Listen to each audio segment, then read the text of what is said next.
ਅੱਜ ਅਸੀਂ ਡੈਫੀਨੇਸ਼ਨ ਕਰਾਂਗੇ ਇਨਵਰਟੀਬਲ ਮੈਟ੍ਰਿਕਸ ਦੀ। ਇਨਵਰਟੀਬਲ ਮੈਟ੍ਰਿਕਸ ਦੀ ਡੈਫੀਨੇਸ਼ਨ ਕੀ ਹੈ? If A is a square matrix of order n, A कोई square matrix है जिहदा order कितना होगा n, and if there exist another square matrix B of the same order, उस वक्त ही एक B मैट्रिक्स एग्जिस्ट करे जिहदा कि ऑर्डर सेम होवे जिहड़ा कि A मैट्रिक्स दा होगा, such that AB is equal to BA is equal to I। ਜਦੋਂ A ਨੂੰ ਅਸੀਂ B ਨਾਲ ਮਲਟੀਪਲਾਈ ਕਰੀਏ ਜਾਂ B ਨੂੰ A ਨਾਲ ਮਲਟੀਪਲਾਈ ਕਰੀਏ ਸਾਡਾ ਆਨਸਰ ਆਇਡੈਂਟੀਟੀ ਮੈਟ੍ਰਿਕਸ ਆ ਜੇ, ਦੈਨ ਜਿਹੜਾ B ਮੈਟ੍ਰਿਕਸ ਹੋਏਗਾ then B is called an inverse of the matrix A and it is denoted by inverse of A inverse. ਇਹਨੂੰ ਇਹਦੇ ਨਾਲ ਡਿਨੋਟ ਕਰਦੇ ਹਾਂ। दोबारा मीनिंग समझ लो की है, ए कोई स्क्वेयर मैट्रिक्स है जिहदा ऑर्डर n है। स्क्वेयर मैट्रिक्स का मीनिंग होंदा number of rows is equal to number of columns. Order n का मीनिंग है n बाई n का कोई मैट्रिक्स है A। ਅਸੀਂ ਕਹਿੰਦੇ ਪਏ ਹਾਂ ਕਿ ਕੋਈ ਇੱਕ ਮੈਟ੍ਰਿਕਸ ਹੋਰ ਐਗਜ਼ਿਸਟ ਕਰੇ B ਜਿਹਦਾ ਆਰਡਰ ਸੇਮ n ਬਾਈ n ਦਾ ਹੀ ਹੋਵੇ, ਪਰ ਜਦੋਂ ਅਸੀਂ A ਤੇ B ਨੂੰ ਮਲਟੀਪਲਾਈ ਕਰੀਏ ਸਾਡਾ ਆਨਸਰ I ਆ ਜੇ, ਆਇਡੈਂਟੀ ਮੈਟ੍ਰਿਕਸ ਆ ਜੇ, ਜਾਂ B ਨੂੰ A ਨਾਲ ਮਲਟੀਪਲਾਈ ਕਰੀਏ ਫਿਰ ਵੀ ਸਾਡਾ ਆਨਸਰ ਕਿੰਨਾ ਆਵੇ? ਆਇਡੈਂਟੀ ਮੈਟ੍ਰਿਕਸ। ਤੇ ਜਿਹੜਾ B ਮੈਟ੍ਰਿਕਸ ਅਸੀਂ ਕਹਿੰਦੇ ਪਏ ਜਿਹੜਾ ਐਗਜ਼ਿਸਟ ਕਰਦਾ ਪਿਆ, ਜਿਹੜਾ B ਮੈਟ੍ਰਿਕਸ ਹੋਏਗਾ ਉਹ A ਮੈਟ੍ਰਿਕਸ ਦਾ ਇਨਵਰਸ ਹੋਏਗਾ। Then B is called an inverse of A and is denoted by, ਇਹਨੂੰ ਅਸੀਂ ਕਿਹਦੇ ਨਾਲ ਡਿਨੋਟ ਕਰਾਂਗੇ? A ਇਨਵਰਸ ਨਾਲ। ਕਹਿਣ ਦਾ ਮੀਨਿੰਗ ਹੈਗਾ ਕਿ B ਸਾਡੇ ਕੋਲ ਕੀ ਹੋਏਗਾ? A ਇਨਵਰਸ ਦੇ ਇਕੁਅਲ। ਠੀਕ ਹੈ, B is equal to A inverse. ਇਹਨੂੰ ਅਸੀਂ ਇਨਵਰਸ ਆਫ A ਜਾਂ A ਇਨਵਰਸ ਨਾਲ ਡਿਨੋਟ ਕਰਦੇ ਹਾਂ। ਬਾਕੀ ਕੁਛ ਨੋਟਸ ਹੈਗੇ ਆ ਉਹ ਯਾਦ ਰੱਖਣੇ ਹੈਗੇ ਆ। ਪਹਿਲਾ ਦਾ ਫਸਟ ਹੈਗਾ ਕਿ ਜਦੋਂ ਵੀ ਅਸੀਂ ਇਨਵਰਸ ਨਿਕਾਲਣਾ ਹੋਵੇ, A ਇਨਵਰਸ ਦਾ ਨਿਕਾਲਣ ਦਾ ਫਾਰਮੂਲਾ ਇਹ ਹੈਗਾ, A ਇਨਵਰਸ ਦਾ ਫਾਰਮੂਲਾ ਹੈਗਾ adjoint of A, short form 'ਚ ADJ ਬਣਦੇ ਆ, adjoint of A over determinant of A। Last time ਤੁਹਾਨੂੰ ਅਰਜੁਆਇੰਟ ਕਰਾਇਆ ਸੀ, adjoint of A over determinant of A। ਇਹ ਫਾਰਮੂਲਾ ਹੈਗਾ ਇਨਵਰਸ ਆਫ A ਦਾ। ਇੱਕ ਫਾਰਮੂਲਾ ਹੈਗਾ AB whole inverse is equal to B inverse into A inverse. AB inverse ਦਾ ਕੀ formula ਹੈਗਾ? B inverse into A inverse. एक note ये है, ये स्क्वेयर मैट्रिक्स, कोई स्क्वेयर मैट्रिक्स इनवर्टिबल कदों होंदा है? कोई स्क्वेयर मैट्रिक्स इनवर्टिबल कदों होंदा है? ये square matrix A is invertible if and only if A is non singular. Non singular matrix किहड़ा होंदा है? जिहदा डिटरमिनेंट 0 दे इक्वल नहीं होंदा। कोई मैट्रिक्स इनवर्टिबल कदों होएगा? इनवर्टिबल का मतलब है कि उहदा इनवर्स कदों एग्जिस्ट करेगा। इनवर्टिबल का मीनिंग है कोई मैट्रिक्स इनवर्टिबल कदों होंदा है, ਇਹਦਾ मीनिंग ਉਹਦਾ ਇਨਵਰਸ ਐਗਜ਼ਿਸਟ ਕਰਦਾ ਹੈ। ਤੇ ਕਿਸੇ ਮੈਟ੍ਰਿਕਸ ਦਾ ਇਨਵਰਸ ਕਦੋਂ ਐਗਜ਼ਿਸਟ ਕਰੇਗਾ? ਜਦੋਂ ਡਿਟਰਮੀਨੈਂਟ 0 ਦੇ ਇਕੁਅਲ ਨਹੀਂ ਹੋਏਗਾ। ਜਦੋਂ ਕਿਸੇ ਮੈਟ੍ਰਿਕਸ ਦਾ ਡਿਟਰਮੀਨੈਂਟ 0 ਦੇ ਇਕੁਅਲ ਨਹੀਂ ਹੈਗਾ, ਇਹਦਾ मीनिंग ਉਹ ਵਾਲਾ ਮੈਟ੍ਰਿਕਸ ਇਨਵਰਟੀਬਲ ਹੈ। ਇਨਵਰਟੀਬਲ ਦਾ मीनिंग ਹੈ ਉਹਦਾ ਇਨਵਰਸ ਐਗਜ਼ਿਸਟ ਕਰਦਾ ਪਿਆ ਹੈ। ਇੱਕ ਫਾਰਮੂਲਾ ਹੈਗਾ adjoint of A determinant, determinant of adjoint of A. ਇਹਦਾ ਕੀ ਫਾਰਮੂਲਾ ਹੁੰਦਾ ਹੈ? Determinant of A raise to power n-1। n ਕੀ ਹੈ? Where n is the order of the matrix A। Adjoint of A ਦਾ ਜਿਹੜਾ determinant ਹੋਏਗਾ ਉਹ ਕਿਹਦੇ ਇਕੁਅਲ ਹੋਏਗਾ? Determinant of A raise to power n-1। ਇਹ ਚਾਰ ਨੋਟ ਹੈਗੇ ਆ, ਯਾਦ ਰੱਖਣੇ ਹੈਗੇ ਆ, ਫਾਰਮੂਲੇ ਕਹਿ ਲਓ। ਅੱਗੇ ਮੇਰੇ ਕੋਲ ਸਟੈਪਸ ਹੈਗੇ ਆ ਜਦੋਂ ਅਸੀਂ ਕਿਸੇ ਮੈਟ੍ਰਿਕਸ ਦਾ ਇਨਵਰਸ ਫਾਈਂਡ ਕਰਨਾ ਹੋਵੇ। Steps to find A inverse. ਜਦੋਂ ਵੀ ਕਿਸੇ ਮੈਟ੍ਰਿਕਸ ਦਾ ਇਨਵਰਸ ਫਾਈਂਡ ਕਰਨਾ ਹੋਵੇ ਟੋਟਲ ਸਾਡੇ ਕੋਲ 4 ਸਟੈਪ ਹੈਗੇ ਆ। ਜਦੋਂ ਵੀ ਇਨਵਰਸ ਨਿਕਾਲਣਾ ਹੋਵੇ ਤੁਹਾਨੂੰ ਇਹ 4 ਸਟੈਪ ਲਗਾਉਣੇ ਪੈਣਗੇ। ਸਭ ਤੋਂ ਪਹਿਲਾ ਸਟੈਪ ਕੀ ਹੈ? Find determinant of A। ਸਾਨੂੰ ਕੋਈ ਮੈਟ੍ਰਿਕਸ ਦਿੱਤਾ ਹੋਏਗਾ ਉਹਦਾ ਡਿਟਰਮੀਨੈਂਟ ਫਾਈਂਡ ਕਰੋ। दूजा स्टैप की होएगा? फाइंड को फैक्टर्स ऑफ A। उस मैट्रिक्स दे A मैट्रिक्स दे को फैक्टर्स फाइंड करो। तीजा स्टैप की होएगा? Adjoint of A। Adjoint find करो। तो चौथा स्टैप है अप्लाई फॉर्मूला, जो तुहानूं यह फॉर्मूला कराया A इनवर्स का, adjoint of A over determinant of A। Apply formula A inverse is equal to adjoint of A over determinant of A। जो भी किसी मैट्रिक्स का इनवर्स निकालना होवे तुहानूं दिमाग च रखना पेगा टोटल 4 स्टैप है वो अप्लाई करने पैणगे। पहला डिटरमिनेंट ऑफ A निकालना पेगा, फिर को फैक्टर्स निकालने पैणगे मैट्रिक्स के, फिर वह अर्जॉइंट निकालना पेगा, तो उस तो बाद A इनवर्स का फॉर्मूला अप्लाई करना पेगा adjoint of A over determinant of A। एक एग्जाम्पल करते हैं। 2x2 वाला पहला मैट्रिक्स लेंगे। Find A inverse where A is equal to 2 5 1 3। ਹੁਣੇ ਤੁਹਾਨੂੰ ਸਮਝਾਇਆ ਜਦੋਂ ਇਨਵਰਸ ਨਿਕਾਲਣਾ ਹੋਵੇ ਟੋਟਲ ਸਾਡੇ ਕੋਲ 4 ਸਟੈਪ ਹੁੰਦੇ ਆ। ਸਭ ਤੋਂ ਪਹਿਲਾਂ ਹੁੰਦਾ ਡਿਟਰਮੀਨੈਂਟ ਨਿਕਾਲਣਾ। ਜਿਹੜਾ ਤੁਹਾਨੂੰ ਮੈਟ੍ਰਿਕਸ ਦਿੱਤਾ ਹੋਇਆ ਸੋਲੂਸ਼ਨ ਦੇਖੋ ਕੀ ਹੈ। ਜਿਹੜਾ ਤੁਹਾਨੂੰ ਮੈਟ੍ਰਿਕਸ ਦਿੱਤਾ ਹੋਇਆ 2 5 1 3, ਸਭ ਤੋਂ ਪਹਿਲਾਂ ਇਹਨੂੰ ਡਿਟਰਮੀਨੈਂਟ ਦੇ ਵਿੱਚ ਲਿਖ ਲਓ। ਇਹਨੂੰ ਵੀ ਡਿਟਰਮੀਨੈਂਟ ਦੇ ਸਾਈਨ ਪਾ ਕੇ ਲਿਖ ਲਓ। ਹੁਣ ਅਸੀਂ ਇਹਨੂੰ ਐਕਸਪੈਂਡ ਕਰਾਂਗੇ। ਪਹਿਲਾ ਸਟੈਪ ਇਹੀ ਹੈ डिटर्मिनेंट ऑफ ए फाइंड करना। डिटर्मिनेंट ऑफ ए का मतलब है कि उन्होंने एक्सपैंड करना।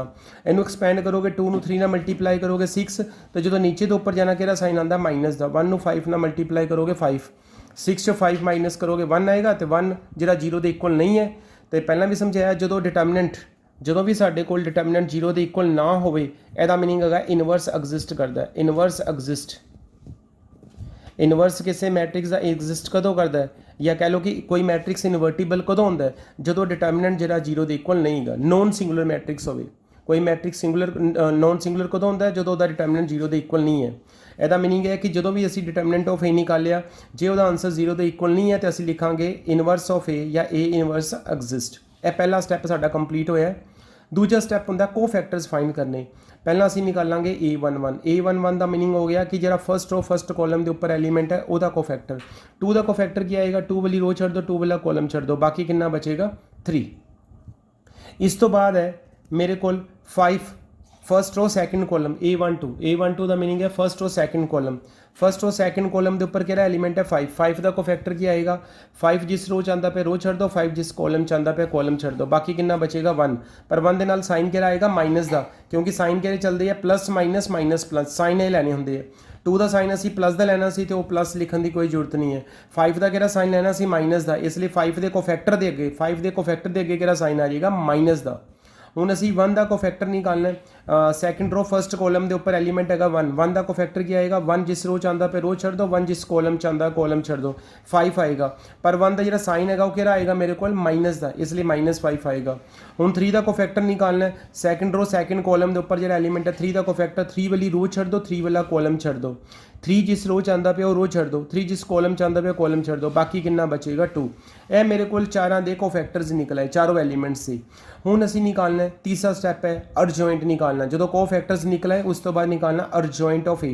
अर्जॉइंट किस तरह निकाल लेंदा है जे असी यह कोफैक्टर्स निकाले। पहला है 3, फिर है -1, फिर है -5, फिर है 2।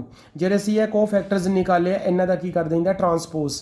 ट्रांसपोज का मीनिंग होंदा changing rows into columns and columns into rows. यह रो है उन्होंने कॉलम वाइज लिख लो, यह रो इनू भी कॉलम वाइज लिख दो। जो असी अर्जॉइंट निकाल लेता है उस तो बाद असी इनवर्स का फॉर्मूला लगाना। लास्ट स्टैप यही है ए इनवर्स का फॉर्मूला क्या होंदा है adjoint of A over determinant of A. जो ओवर च डिटर्मिनेंट ऑफ ए उन्होंने 1 ओवर करके लिख लिया करना है। डिटर्मिनेंट ऑफ ए का आंसर कितना निकालिया है ऊपर निकालिया है। डिटर्मिनेंट ऑफ ए का आंसर है 1, असी बाहर लिख लाँगे 1/1। जे सपोज कर लो उपर डिटर्मिनेंट ऑफ ए का आंसर असी 10 निकालिया होंदा साडा आंसर आना सी 1/10। मतलब डिटर्मिनेंट ऑफ ए नूं तुसीं हमेशा 1 ओवर करके लिख लेना जो भी तुसीं डिटर्मिनेंट ऑफ ए निकालिया होएगा। तो नाल मैट्रिसिस दे विच जिहड़ा असी अर्जॉइंट ऑफ ए निकालिया है, अर्जॉइंट ए कितना निकालिया 3 -5 -1 ते 2 ਉਹਦੀ वैल्यू लगा देनी हैगी है। ठीक है, यह मैथड है इनवर्स का। दोबारा फिर समझ लो इनवर्स निकालने वास्ते सब तो पहला तुहानूं डिटर्मिनेंट निकालना पेगा, फिर कोफैक्टर्स निकालने पैणगे, फिर अर्जॉइंट निकालना पेगा, तो लास्ट ते फोर्थ स्टैप ए इनवर्स का फॉर्मूला अप्लाई करना पेगा adjoint of A over determinant of A. Inverse निकालने के टोटल साढ़े को 4 स्टैप है। एक एग्जाम्पल होर करते हैं। Find the inverse of the matrix -1 1 2 3 -1 1 -1 3 ਤੇ 4। जी पिछली एग्जाम्पल की है वह की असें मैट्रिक्स 2/2 का सी। हुण जिहड़ा असीं इनवर्स निकालना गया 3/3 का मैट्रिक्स दिता होया। 3 रोज़ है तो 3 कॉलम्स है। मैथड वही है इनवर्स निकालना हो तुहानूं हुणे दस्सिआ इनवर्स निकालना हो सब तो पहला की करीदा डिटर्मिनेंट निकाल लैंदा। देखो सोल्यूशन ए मैट्रिक्स है साडे कोल, सब तो पहला उन्होंने मैं डिटर्मिनेंट के लिख दिता। इनू मैट्रिक्स नूं डिटर्मिनेंट लिख लो तो इनू एक्सपैंड कर दो। एक्सपैंड में पहले भी समझाया ताड़ी अपनी मर्जी है। फर्स्ट रो ना एक्सपैंड करो, सैकेंड रो नाल, थर्ड रो नाल या फर्स्ट कॉलम नाल किसी भी एक रो या किसी एक कॉलम ने एक्सपैंड करना है। असी फिलहाल फर्स्ट रो ने एक्सपैंड किया। जो फर्स्ट रो नाल एक्सपैंड करांगे पहला आएगा -1 जिस रो चाहता पे रो छड़ दो, -1 वाला कॉलम छड़ दो, बाकी बचेगा -1 1 3 ते 4। उस तो बाद आएगा 1 दे अगे किहड़ा साइन आएगा माइनस का। 1 दे अगे साइन किहड़ा आएगा माइनस का। -1 वाला कॉलम छड़ दो तो 1 जिस रो चाहता पे रो छड़ दो, बाकी बचेगा 3 -1 1 ते 4 3 -1 1 ते 4। उस तो बाद 2 दे अगे किहड़ा साइन आएगा प्लस का। 2 प्लस आएगा 2 जिस कॉलम चाहता पे कॉलम छड़ दो, 2 जिस रो चाहता पे रो छड़ दो, बाकी बचेगा -1 ਦਾ -1 ਇਹਨੂੰ ਸੋਲਵ ਕਰਨਾ। -1 ਨੂੰ 4 ਨਾਲ ਮਲਟੀਪਲਾਈ ਕੀਤਾ -4 ਤੇ 3 ਨੂੰ -1 ਨਾਲ ਮਲਟੀਪਲਾਈ 3 ਨੂੰ 1 ਨਾਲ ਕਰਾਂਗੇ ਤੇ ਮਾਈਨਸ ਆਏਗਾ ਕਿਉਂਕਿ ਨੀਚੇ ਤੋਂ ਜਦੋਂ ਉੱਪਰ ਜਾਂਦਾ ਸਾਈਨ ਕਿਹੜਾ ਆਉਂਦਾ ਮਾਈਨਸ ਦਾ। ਐਸੇ ਇਹਨੂੰ ਸੋਲਵ ਕੀਤਾ ਹੈ, ਐਸੇ ਇਹਨੂੰ ਸੋਲਵ ਕਰ ਲਿੱਤਾ ਹੈ। -4 ਤੇ -3 -7 13 9 -1 8 ਇਹ ਆਏਗਾ 7 -13 ਤੇ 16 16 + 7 ਆ ਗਿਆ 23 23 ਚੋਂ 13 ਮਾਈਨਸ ਕਰੋਗੇ ਬਾਕੀ ਕਿੰਨਾ ਬਚੇਗਾ 10 ਕਿਉਂਕਿ ਡਿਟਰਮੀਨੈਂਟ ਆਫ ए ਦਾ ਆਂਸਰ 10 ਆ ਗਿਆ ਵਿਚ is not equal to 0 therefore inverse exist. किसी मैट्रिक्स का इनवर्स होने समझाया एग्जिस्ट कदों करता है जो उसका डिटरमिनेंट का आंसर 0 ना हो। पहला स्टैप कंप्लीट हो गया। दूजा स्टैप है साढ़े कोल कोफैक्टर्स निकालने। ठीक है, कोफैक्टर्स निकालने। हुण कोफैक्टर्स निकालने वास्ते सब तो पहला असीं निकालांगे A11। ठीक है, A11 ये कोफैक्टर्स निकालांगे। कोफैक्टर्स निकालने वास्ते हुण -1 के कोफैक्टर निकालना है। -1 जिस रो च आंदा पे रो छड्ड दो, -1 जिस कॉलम च आंदा पे कॉलम छड्ड दो। बाकी बचेगा -1 1 3 ਤੇ 4 -1 1 3 ਤੇ 4 ਇਹਨੂੰ ਸੋਲਵ ਕਰਨਾ ਹੈ। ਇਹਦਾ ਆਨਸਰ ਆ ਗਿਆ -7। ਫਿਰ ਅਸੀਂ ਨਿਕਾਲਣਾ 1 ਦਾ ਕੋਫੈਕਟਰ। 1 ਜਿਸ ਕੋਲਮ ਚ ਆਂਦਾ ਪਿਆ ਕੋਲਮ ਛੱਡ ਦੋ, 1 ਜਿਸ ਰੋ ਚ ਆਂਦਾ ਪਿਆ ਰੋ ਛੱਡ ਦੋ। ਬਾਕੀ ਆ ਜਾਏਗਾ 3 -1 1 ਤੇ 4 3 -1 1 ਤੇ 4 ਪਰ ਬਾਹਰ ਸਾਈਨ ਕਿਹੜਾ ਆਏਗਾ ਮਾਈਨਸ ਦਾ ਕਿਉਂਕਿ 1 ਦੇ ਅੱਗੇ ਜਿਹੜਾ ਸਾਈਨ ਹੈਗਾ ਉਹ ਕਿਹੜਾ ਲੈਣਾ ਅਸੀਂ ਮਾਈਨਸ ਦਾ। ਇਸ ਤੋਂ ਬਾਅਦ 2 ਦਾ ਕੋਫੈਕਟਰ ਨਿਕਾਲਣਾ। 2 ਜਿਸ ਕੋਲਮ ਚ ਆਂਦਾ ਪਿਆ ਕੋਲਮ ਛੱਡ ਦੋ, 2 ਜਿਸ ਰੋ ਚ ਆਂਦਾ ਪਿਆ ਰੋ ਛੱਡ ਦੋ। ਬਾਕੀ ਬਚੇਗਾ 3 -1 -1 ਤੇ 3 3 -1 -1 ਤੇ 3 ਤੇ ਇਹਦਾ ਸਾਈਨ ਕਿਹੜਾ ਆਏਗਾ 2 ਦਾ ਅੱਗੇ ਸਾਈਨ ਕਿਹੜਾ ਆਏਗਾ ਪਲੱਸ ਦਾ ਤੇ ਪਲੱਸ ਲਿਖਣ ਦੀ ਕੋਈ ਜ਼ਰੂਰਤ ਨਹੀਂ ਹੈ। ਇਹਨੂੰ ਵੀ ਸੋਲਵ ਕਰ ਲਓ। ਇਹਦਾ ਆਨਸਰ ਆ ਜਾਏਗਾ 8 ਇਹਦਾ -13 ਤੇ ਇਹਦਾ -7। ਇਹਦਾ ਮੀਨਿੰਗ ਫਸਟ ਰੋ ਦੇ ਤਿੰਨੋਂ ਐਲੀਮੈਂਟਸ ਦੇ ਸਾਡੇ ਕੋਲ ਕੋਫੈਕਟਰਸ ਨਿਕਲ ਆਏ। ਹੁਣ ਅਸੀਂ ਸੈਕਿੰਡ ਰੋ ਦੇ ਜਿਹੜੇ ਤਿੰਨ ਐਲੀਮੈਂਟਸ ਇਹਨਾਂ ਦੇ ਕੋਫੈਕਟਰ ਨਿਕਾਲਨੇ। ਪਹਿਲਾਂ 3 ਦਾ ਕੋਫੈਕਟਰ ਨਿਕਾਲਾਂਗੇ। 3 ਕਿਸ ਰੋ ਕਿਸ ਕੋਲਮ ਚ? ਸੈਕਿੰਡ ਰੋ ਫਸਟ ਕੋਲਮ। 3 ਵਾਲੀ ਰੋ ਛੱਡ ਦੋ ਤੇ 3 ਵਾਲਾ ਕੋਲਮ ਛੱਡ ਦੋ। 3 जिस रो चंदा पे रो ये कॉलम छड़ दो। बाकी बचेगा 1 2 3 ते 4 ये आएगा 1। ठीक है, 1 2 3 ते 4 1 2 3 ते 4 साइन किहड़ा आएगा माइनस का क्योंकि 3 ਦੇ ਅੱਗੇ ਜਿਹੜਾ ਸਾਈਨ ਹੈਗਾ ਉਹ ਕਿਹੜਾ ਆਣਾ ਸਾਡੇ ਕੋਲ ਮਾਈਨਸ ਦਾ ਸਾਈਨ ਲੈਣਾ। ਬਾਹਰ ਮਾਈਨਸ ਆਏਗਾ। 4 ਨੂੰ 1 ਨਾਲ ਮਲਟੀਪਲਾਈ ਕਰਨਾ 4 2 ਨੂੰ 3 ਨਾਲ ਮਲਟੀਪਲਾਈ ਕਰਨਾ -6 4 -6 -2 ਤੇ ਆਨਸਰ ਪਲੱਸ ਆਏਗਾ। ਹੁਣ ਅਸੀਂ -1 ਦਾ ਕੋਫੈਕਟਰ ਨਿਕਾਲਣਾ। -1 ਵਾਲਾ ਕੋਲਮ ਛੱਡ ਦੋ, -1 ਵਾਲੀ ਰੋ ਛੱਡ ਦੋ ਤੇ ਬਾਕੀ ਮੇਰੇ ਕੋਲ ਕਿੰਨਾ ਬਚੇਗਾ -1 2 -1 ਤੇ 4 -1 2 -1 ਤੇ 4 ਇਹ ਮੇਰੇ ਕੋਲ ਆ ਜਾਏਗਾ -1 2 -1 ਤੇ 4। ਇਹਨੂੰ ਵੀ ਸੋਲਵ ਕਰਾਂਗੇ। ਠੀਕ ਹੈ, ਇਹਦਾ ਸਾਈਨ ਅੱਗੇ ਪਲੱਸ ਦਾ ਆਉਣਾ ਤੇ ਪਲੱਸ ਕੋਈ ਲਿਖਣ ਦੀ ਅੱਗੇ ਜ਼ਰੂਰਤ ਨਹੀਂ ਹੈਗੀ ਤੇ ਇਹਨੂੰ ਸੋਲਵ ਕਰਾਂਗੇ ਤਾਂ ਆਨਸਰ ਆਏਗਾ -2। ਫਿਰ ਮੈਂ A23 ਨਿਕਾਲਾਂਗਾ। ठीक है, A23 का मीनिंग ਇਹਦਾ 1 ਦਾ ਕੋਫੈਕਟਰ ਇਹ ਰੋ ਤੇ ਕਾਲਮ ਛੱਡਾਂਗੇ। ਇਹ ਆ ਜਾਏਗਾ -1 1 -1 ਤੇ 3 ਇਹਦਾ ਸਾਈਨ ਕਿਹੜਾ ਆਏਗਾ ਮੇਰੇ ਕੋਲ ਮਾਈਨਸ ਦਾ ਅੱਗੇ ਮਾਈਨਸ ਆਏਗਾ ਤੇ ਇਹਨੂੰ ਆਏਗਾ -3 +1 -2 ਤੇ ਮਾਈਨਸ ਕਿੰਨਾ ਆਏਗਾ +2। ਕਹਿਣ ਦਾ ਮੀਨਿੰਗ ਹੈ ਕਿ ਅਸੀਂ ਫਸਟ ਰੋ ਦੇ ਵੀ ਕੋਫੈਕਟਰ ਨਿਕਾਲ ਲਿੱਤੇ, ਸੈਕਿੰਡ ਰੋ ਦੇ ਵੀ ਕੋਫੈਕਟਰ। ਜਦੋਂ ਅਸੀਂ ਕੋਫੈਕਟਰ ਨਿਕਾਲਨੇ ਹੁੰਦੇ ਆ ਸਾਈਨ ਜਿਹੜੇ ਅਸੀਂ ਇਹ ਸਾਈਡ ਤੋਂ ਲੈਣੇ ਹੁੰਦੇ ਆ। ਠੀਕ ਹੈ, ਜਿਹੜੇ ਅਸੀਂ ਇਹ ਅੱਗੇ ਸਾਈਨ ਲਗਾਉਂਦੇ ਆ ਜਿਹੜੇ ਸਾਈਨ ਹੈਗੇ ਇਹ ਵਾਲੇ ਲੈਣੇ ਹੁੰਦੇ ਆ। ਹੁਣ मैं थर्ड रो के कोफैक्टर निकालने हैं। पहला -1 का कोफैक्टर निकालना है। -1 जिस रो च आंदा पे रो छड़ देनी, -1 जिस कॉलम च आंदा पे कॉलम छड़ देना। बाकी कितना बचेगा 1 2 -1 ते 1 ते साइन किहड़ा आएगा अगे प्लस का। यह निकालिया A31। ठीक है, A31 किस तरह निकालिया 1 2 -1 ते 1 ए रो छड़ दो, ए कॉलम छड़ दो 1 2 -1 ते 1 साइन पॉजिटिव। इनू सॉल्व कर लो 1 नाल +2 3 आ जाएगा। हूँ मैं 3 का कोफैक्टर निकालना। 3 जिस कॉलम च आंदा पे कॉलम छड़ दो, 3 जिस रो च आंदा पे रो छड़ दो। -1 2 3 1 -1 2 3 ते 1 साइन किहड़ा आएगा माइनस का क्योंकि 3 ਦੇ ਅੱਗੇ साइन किहड़ा आएगा मेरे को माइनस का तो यदा आंसर +7 आ जाएगा। हूँ मैं कोफैक्टर निकालना अगे 4 का कोफैक्टर। 4 जिस कॉलम च आंदा पे कॉलम छड़ दो तो रो भी छड़ दो। -1 1 तो नाल कितना आएगा मेरे को 3 तो उस तो बाद कितना आएगा मेरे को -1 -1 1 3 ਤੇ -1। ਇਹਨੂੰ ਵੀ ਸੋਲਵ ਕਰ ਲਓ। ਇਹਨੂੰ ਸੋਲਵ ਕਰਾਂਗੇ ਤੇ ਇਹਦਾ ਆਨਸਰ ਕਿੰਨਾ ਇਹਦਾ ਅੱਗੇ ਸਾਈਨ ਕਿਹੜਾ ਆਏਗਾ ਪਲੱਸ ਦਾ 4 ਦਾ ਕੋਫੈਕਟਰ 4 ਵਾਲੀ ਰੋ 4 ਵਾਲਾ ਕਾਲਮ ਛੱਡ ਦੋ -1 1 3 -1 ਸਾਈਨ ਕਿਹੜਾ ਆਏਗਾ 4 ਦੇ ਅੱਗੇ ਪਲੱਸ ਦਾ ਤੇ ਪਲੱਸ ਲਿਖਣ ਦੀ ਜ਼ਰੂਰਤ ਨਹੀਂ ਹੈ। ਇਹਦਾ ਆਨਸਰ -2। ਜਦੋਂ ਅਸੀਂ ਸਾਰੇ ਕੋਫੈਕਟਰਸ ਨਿਕਾਲ ਲਿੱਤੇ ਹੈ ਠੀਕ ਹੈ ਹੁਣ ਅਸੀਂ ਨਿਕਾਲਣਾ ਅਰਜੁਆਇੰਟ। ਅਰਜੁਆਇੰਟ ਕੀ ਹੁੰਦਾ ਹੈ ਜਿਹੜੇ ਅਸੀਂ ਇਹ ਕੋਫੈਕਟਰਸ ਨਿਕਾਲੇ ਹੈ ठीक है -7 फिर -13 फिर 8 सैकेंड रो दे कोफैक्टर किन्ने हैगे 2 -2 2 2 -2 2 थर्ड रो दे कोफैक्टर की गए 3 7 -2 3 7 -2 इन्हां दा ट्रांसपोज ट्रांसपोज का मीनिंग होंदा है जी रो होगी है उन्होंने कॉलम से चेंज कर दो, second row second column, third row third column, changing rows into columns, ठीक है, उन्होंने असी ट्रांसपोज कहते हैं। जिहड़ियां रोज हैं उन्होंने कॉलम्स इंटरचेंज कर दोगे वो ट्रांसपोज निकल आएगा, अर्जॉइंट निकल आएगा, ठीक है। जो असी को फैक्टर्स का ट्रांसपोज करते हैं वो अर्जॉइंट निकल आता है। जो अर्जॉइंट निकाल लिता हुण असी लास्ट स्टैप अप्लाई करना है इनवर्स ऑफ ए इनवर्स निकालन का की फॉर्मूला होंदा है adjoint of A over determinant of A, adjoint of A over determinant of A.